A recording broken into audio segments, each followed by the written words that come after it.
Bonjour les élèves. Alors dans cet exercice, vous avez un nombre, vous avez 8 questions qui concernent ce nombre.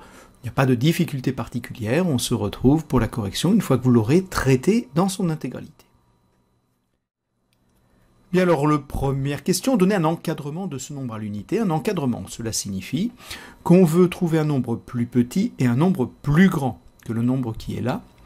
À l'unité, cela signifie qu'on veut des nombres entiers, c'est-à-dire qu'on s'arrête à la virgule. Alors, 18,52 304 va être donc compris entre deux nombres entiers. Si on devait le placer sur une droite graduée, on le placerait entre 18 et 19. Nous avons ici 18 unités 5 dixièmes, il est donc bien entre 18 et 19. Pour la deuxième question, cette fois-ci on veut encore un encadrement, mais au centième. Donc le nombre qui va être à gauche, doit y avoir deux chiffres après la virgule pour avoir des centièmes, et celui à droite, deux chiffres après la virgule. Ce nombre-là, il est compris entre 18,52 et puis 0 derrière, qu'on écrira tout simplement 18,52, et 18,53 centièmes.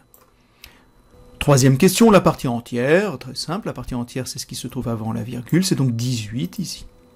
La partie décimale, eh bien vous enlevez la partie entière, ça fait donc 0,52 304 cent millièmes.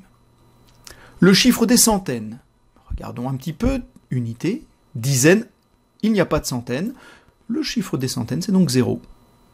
Le chiffre des millièmes, unité, dixième, centième, millième, c'est le 3.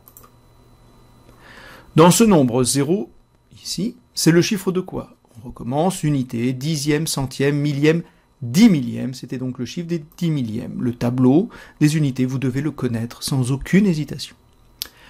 Complète le dénominateur de la fraction décimale manquante, c'est-à-dire qu'ici, vous devez avoir un dénominateur qui est de la forme 10, 100, 1000, 10 000, 100 000, 1 million, etc. Alors regardons un petit peu, nous avions donc des dixièmes, centièmes, millièmes, 10 millièmes, 100 millièmes. La fraction ici, ça va être donc 52 304 100 millièmes. Le nombre, c'est la somme de la partie entière, 18, et de 52 304 100 millièmes. Voilà pour cet exercice qu'il faut savoir faire sans hésitation.